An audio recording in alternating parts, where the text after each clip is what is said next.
Oi, minha gente, tudo bem com vocês? Espero que sim. Por aqui tá tudo certo, tudo tranquilo também. No vídeo de hoje, a gente vai conversar um pouquinho aqui sobre um assunto interessante, né? Que é mais dinheiro no nosso bolso e menos dinheiro no bolso do governo. Muita coisa mudou agora em 2026 em relação a impostos. E com isso, eu precisei reestruturar minha PJ, que é a minha empresa, algumas movimentações lá. E também eu precisei reestruturar a minha carteira de investimento. Algumas mudanças também precisaram acontecer na minha pessoa física. E com isso eu vou conseguir economizar muito dinheiro no longo prazo. E esse vídeo também pode te ajudar, por isso que eu dividi ele em duas partes. A primeira parte vai servir para aquelas pessoas que têm uma empresa e que faturam mais de 50 mil reais por mês. Porque quem tem uma empresa e fatura muito, certamente faz uma retirada mensal como lucro, né, como sócio. E você precisa limitar algumas coisas aqui no recebimento, né, da pessoa jurídica para a pessoa física, que é para você pagar menos imposto. E a segunda parte desse vídeo vai servir para todo mundo, porque afinal todo mundo investe aqui na pessoa física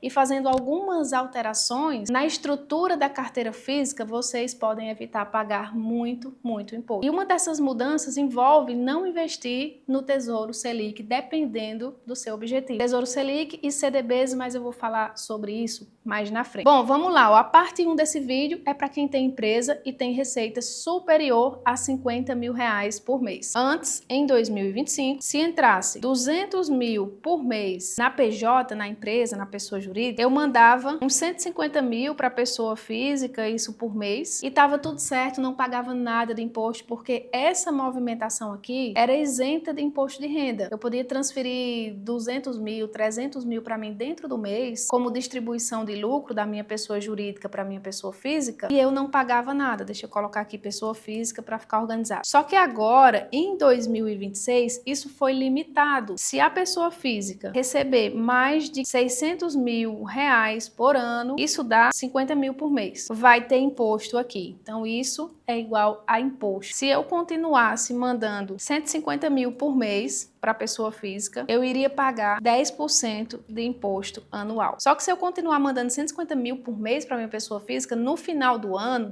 multiplicando 150 mil vezes 12, eu vou ter de entrada na minha pessoa física 1.800.000. Isso aqui vezes os 10% de imposto que eu vou pagar, né? Porque eu passei desse limite aqui de 600 mil. Eu vou pagar esse imposto aqui anual de 10%, isso aqui vai dar 180 mil de imposto por ano. E esse negócio aqui pode ficar pior, né? Porque isso aqui é só um ano. Só que se a gente fizer a conta aqui vezes 10 anos, 180 mil vezes 10 vai dar 1.800.000. Então imagina, se eu continuasse com essa estrutura aqui, distribuindo 150 mil reais por mês para minha pessoa física, em 10 anos eu iria pagar 1.800.000 só de imposto. Aqui eu coloquei vezes 10 anos, só que eu poderia muito bem ter levado em consideração 30 anos, porque eu tenho 30 e poucos anos e eu como investidora certamente vejo 30 anos para frente. Então, se eu fizer as contas aqui, ó, 1.800.000 vezes 3, né, que eu tô considerando 30 anos, vai dar uma bagatela aqui de 5.400.000 só de imposto. Esse dinheiro aqui, eu quero ele no meu bolso daqui a 30 anos. Por isso que essa estrutura aqui mudou. Agora, qual é a nova estrutura? Eu vou limitar o envio de muito dinheiro da minha pessoa jurídica para minha pessoa física. Antes eu tinha esse salário aqui de 150 mil, distribuição de lucro.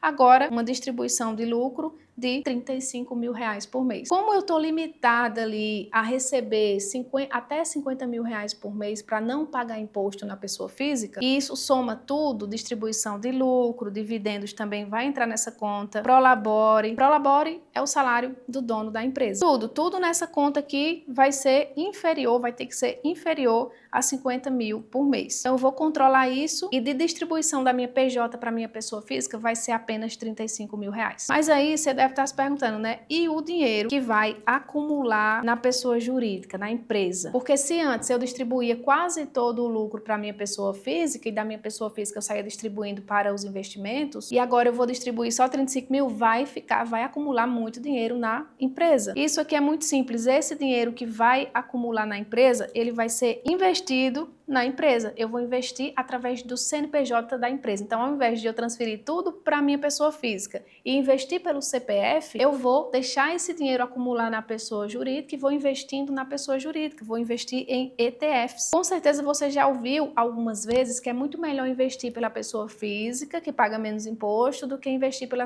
pessoa jurídica. Só que isso está errado, dependendo do ponto de vista. Porque, por exemplo, se eu investir em ETFs de acumulação, como é o meu caso, eu não vou pagar imposto nenhum até que eu venda essas ações, esses ETFs lá na frente. Inclusive, já fiz o primeiro investimento agora em janeiro, comprei o AUPO 11. E esse ETF, AUPO 11, ele não me paga dividendos, ele não me paga juros, ele não tem data de vencimento. Então, no meio do caminho, eu não vou pagar nenhum imposto forçado. Só lá na frente, daqui a não sei quantos anos, se eu quiser vender, é que eu vou pagar 15% em cima do lucro. Algo que acontece na pessoa física também. Eu até cheguei a ver e comprar algumas cotas aqui desse ETF LFTS11, mas apesar dele ser um ETF negociado em bolsa, ele não segue a regra de 15% de imposto de renda. O imposto aqui é 25%. Por isso que o AUPO 11 se enquadra muito melhor nessa estratégia de eficiência tributária. E aí, pessoal, quando acontecer muito acúmulo aqui, vamos supor que a empresa está aqui com, sei lá, 3 milhões, 5 milhões, 7 milhões, um acúmulo muito grande na pessoa,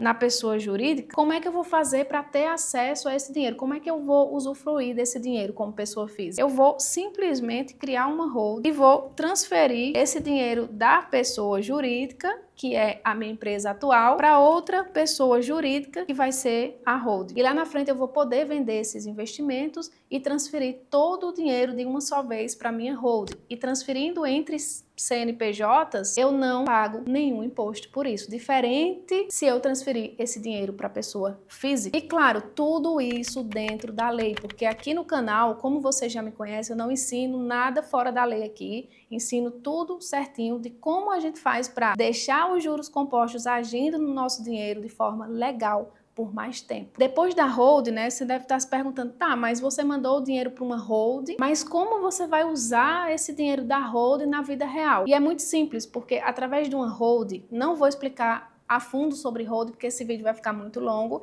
mas uma hold, ela é uma estrutura, é como se fosse uma grande empresa, e essa grande empresa tem vários braços, então ela pode cuidar dos meus imóveis, se eu tiver no futuro. Ela pode cuidar de todos os meus investimentos, ETFs, renda fixa, ações, fundos imobiliários. Ela pode distribuir lucro para mim, como pessoa física. E até na parte de sucessão patrimonial no futuro, né, quando você morrer, a holding ajuda demais. Porque se você tiver bens no seu CPF, quando você morrer, isso vai passar por inventário e você vai perder muito dinheiro pagando imposto e pagando toda essa estrutura que é partilha de bens. Já na holding, não, tá tudo estruturado, você não precisa pagar nada. A grosso modo, acontece assim, você morreu, tá tudo certo, nada muda, seu filho ou sua esposa, seu esposo, ou quem você deixou lá responsável para assumir, vai assumir a hold, pronto, tudo vai tocar, as coisas vão continuar como já estavam, certo? Então, abrindo uma hold, eu posso usar meu dinheiro normalmente comprando casas, comprando terrenos, galpões, apartamentos, o que eu quiser, e posso investir normalmente. Para ficar mais claro esse negócio de hold, imagina que a minha vida financeira,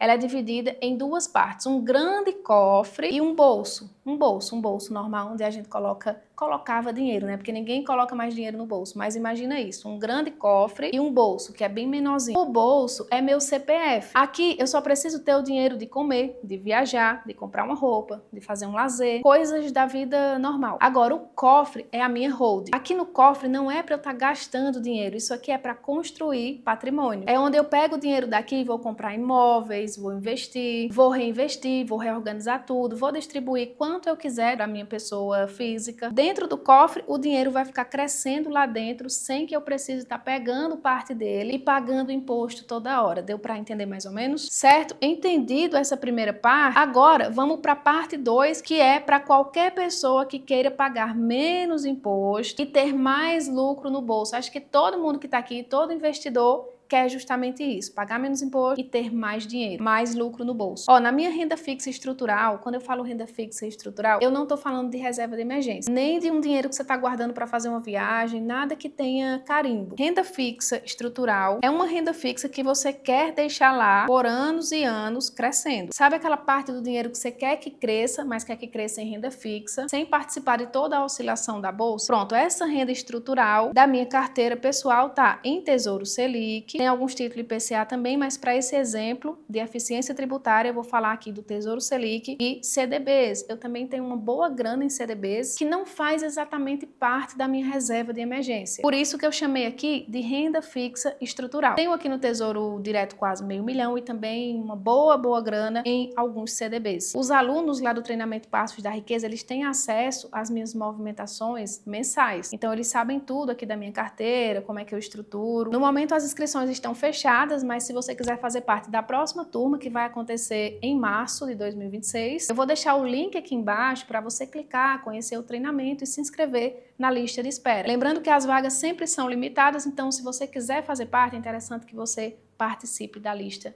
de espera, beleza? O link está aqui embaixo na descrição. E no Tesouro Selic e no CDB acontece uma coisa que não sei se você já percebeu, mas a média de vencimento é 5 anos. Se você entrar nos CDBs que você investe, você vai ver que é um CDB ali para 2028, 2029, nunca vai passar muito de 5 anos. Então, o que acontece aqui no Tesouro Selic também? Ó, deixa eu vir aqui em produtos, rendimentos. Você vai ver que tem Tesouro Selic, mas ó, no máximo para 2031, 5 anos. E, pessoal, se você não resgatar, quando chegar nessa data aqui, ó, o dinheiro vai cair na sua conta, o governo vai abocanhar uma parte do lucro e se você quiser, você reinveste novamente no Tesouro Selic e, sei lá, vai estar 2036 aqui no site. Aí depois de 5 anos, novamente o dinheiro cai na sua conta, o governo abocanha outra parte do lucro. O que sobrar, já desfalcado, você vai e investe depois de 5 anos, cai de novo, fica assim a vida inteira. E quando você tem uma abocanhada do governo em parte do lucro, isso prejudica o efeito de juros compostos naquele montante. Aqui é onde entra novamente o ETF AUPO11. Esse ETF aqui, basicamente, ele investe em Tesouro Selic. Ele é composto ali por títulos públicos, só que em sua grande maioria tem Tesouro Selic. Aqui não tem aquela data de vencimento que tem em CDBs e Tesouro Selic. Ou seja, você pode passar 20 anos, 30 anos, 15 anos com esse ETF aqui sem que aconteça nenhuma mordida no meio do caminho. Tem outras vantagens nesse ETF também, mas como o vídeo não é focado no AUPO11, eu vou deixar para falar sobre isso em outro vídeo. Só que rapidamente aqui, ele não tem aquele imposto IOF, então você pode colocar um dinheiro lá hoje, tirar antes de 30 dias que você não vai pagar esse imposto. Já no caso do Tesouro Selic e de qualquer CDB, se você investir, precisar resgatar antes de 30 dias, você paga esse IOF. O imposto também no Tesouro Selic e nos CDBs, se você resgatar com menos de 1 ano, você vai pagar 22,5% de imposto sobre o lucro. Aqui no AUPO11, você paga apenas 15% sobre o lucro quando você vender as cotas. Independente se você vai usar essa estratégia de eficiência tributária e vai resgatar só daqui a 30 anos ou se você for usar para resgatar daqui a 15 dias, daqui a 2 anos, 3 anos, você vai pagar sempre 15% em cima do lucro. Resumindo, vou considerar que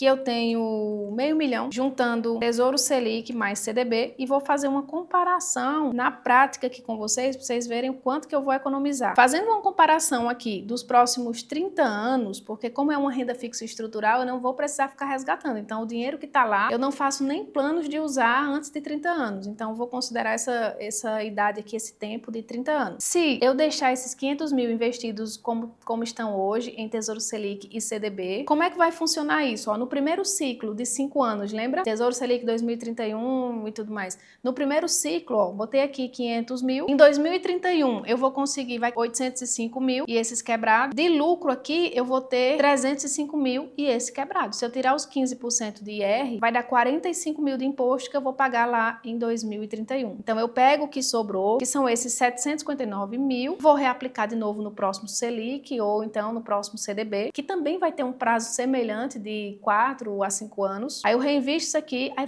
vou fazendo o ciclo. Ó. Depois de 5 anos, rego esses 1 milhão aqui, reinvisto, aí vai ter o próximo ciclo. Completando aqui 30 anos, né, que são 6 ciclos desses investimentos, que investe, cai na conta, reinveste, cai na conta e assim vai, 30 anos. Isso aqui, pessoal, o resultado final do Tesouro Selic em 30 anos, para esses meus 500 mil de hoje, esse dinheiro aqui iria se transformar transformar em 6.138.000. Agora, considerando que esses 500 mil, considerando não, eu vou trocar, tá? Vou trocar CDB e Tesouro Selic, que é a minha renda fixa estrutural, não é reserva de emergência. Vou mudar pro AUPO 11, tá? Então tem 500 mil aqui, vou colocar uma taxa de juros de 10% ao ano, um período aqui de 30 anos, sem interrupções, sem imposto forçado, zero investimento mensal, vou calcular. No final das contas, eu vou ter aqui 8.724.000. Olha só o efeito dos juros, ó, só uma pontinha aqui que eu investi e o restante tudo de juros. Então vou pegar aqui 8.724.000, 8.724.000 menos os 500 mil iniciais, né? Tem que tirar aqui para sobrar, para fazer o lucro. De lucro, 8.224.000. Tirando 15% de imposto, vai dar isso aqui. Mas o total, o valor final líquido, 7.490.000. Na comparação final, só por eu ter escolhido essa movimentação hoje, lá na frente eu vou ter de saldo mais 1.300.000.